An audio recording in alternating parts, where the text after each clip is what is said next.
A quiet morning in a small town shattered by an unthinkable tragedy. On December 8th, 2023, the lives of Tasha and Tee'Andrick Lawson were cut short in their home on West Jackson Street in Thomasville, Georgia. This story isn't just a headline. It's a deep and perplexing mystery that has left a community heartbroken and searching for answers. What happened behind the closed doors of that family home?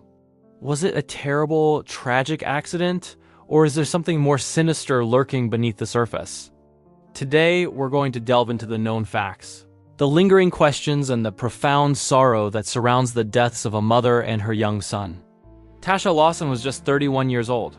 Friends and family describe her as a vibrant woman, full of life, a devoted mother who cherished her children above all else. Her social media was a gallery of happy moments, showcasing her love for her family.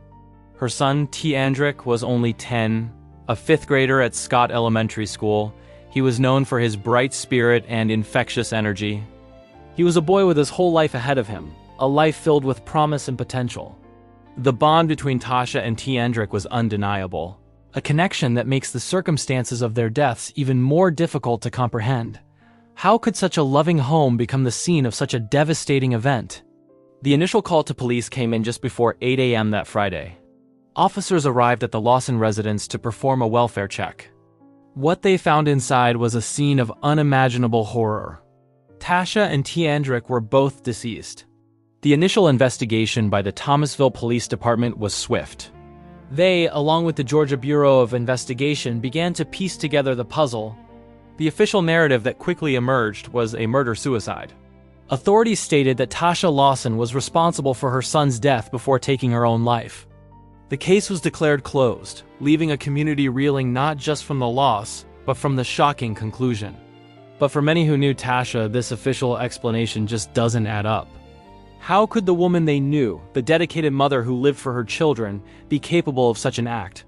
This is where the story takes a turn, where doubt and questions begin to cloud the official findings.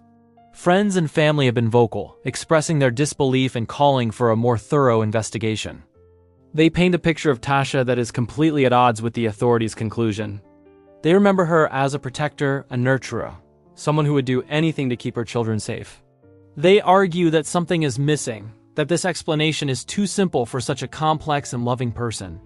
Let's look at the timeline. The incident occurred on a Friday morning. For many families, this is a routine time, getting ready for school, preparing for the day. What could have happened in those early hours to lead to such a catastrophic outcome? The lack of forced entry into the home suggests that if another person was involved, it was someone known to the family. However, authorities have not released any information to suggest a third party was present. The case was closed quickly, which in itself has raised eyebrows. In cases this sensitive, a rapid conclusion can sometimes feel like a rush to judgment rather than a thorough and exhaustive search for the truth. The community is left to wonder, were all avenues truly explored? The family's grief has been compounded by these unanswered questions. They are not just mourning the loss of two beloved members. They are grappling with an official story that they cannot accept.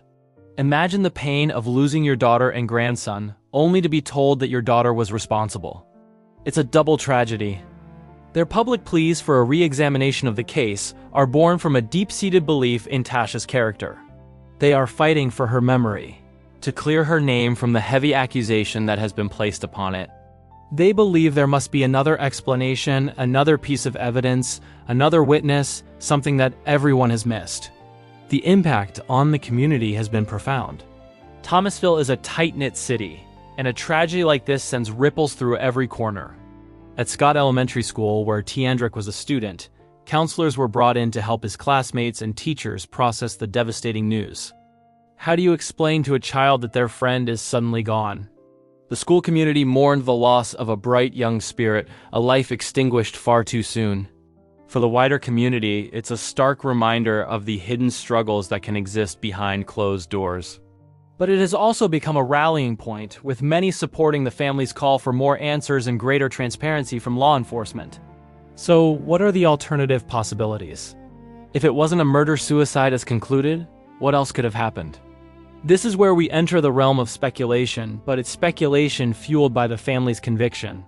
Could there have been an intruder?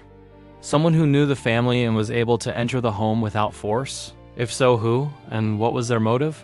Without any suspects or leads from the police, this theory remains just that, a theory. Another possibility, and one that is incredibly difficult to talk about, is the presence of an unknown struggle. Was Tasha facing pressures or threats that no one knew about? Was she in a situation that she felt she couldn't escape? These are uncomfortable questions, but in the search for truth, all possibilities must be considered. The core of the mystery lies in the why. If the official conclusion is correct, what could possibly drive a loving mother to such a desperate act? Postpartum depression and other mental health challenges are serious issues, but Tasha's son was 10 years old. Friends have not reported any recent signs of severe distress. Of course, people can hide their pain very well. It's possible she was suffering in silence, feeling completely overwhelmed with no way out. If this is the case, it's a heartbreaking failure of the systems meant to support those in crisis. It underscores the critical importance of mental health awareness and accessible resources. But without any evidence of a long-standing struggle or a sudden psychotic break, the family and friends find this explanation incredibly hard to swallow. The silence from the authorities since the case was closed has been deafening for the family. While law enforcement must protect the integrity of investigations, the lack of ongoing communication or a willingness to address the family's specific concerns has only deepened the divide. The family feels ignored, their pain dismissed. They are not looking for a conspiracy. They are looking for certainty. They want to know without a shadow of a doubt that every single lead was followed, every piece of evidence was scrutinized, and every possible scenario was considered before the case was stamped closed. For them, justice for Tasha and Tee'Andrick means finding the complete and undeniable truth, whatever that may be. As we stand today, the case of Tasha and Tee'Andrick Lawson is officially closed. But for those who love them, the search for answers is far from over. It remains a story of immense sorrow, a family portrait shattered by an event that defies understanding. It's a tragedy that leaves us with more questions than answers, and a profound sense of loss for a mother and son taken too soon. We can only hope that one day, the family will find the peace and clarity they so desperately seek. The memory of Tasha and Tee'Andrick deserves nothing less than the full truth. Thank you for joining us as we explored this deeply troubling and heartbreaking story. Our hearts go out to the Lawson family and the entire Thomasville community. If you have any thoughts on this case, please share them respectfully in the comments below. And if you believe these stories need to be told, please like, share, and subscribe for more content.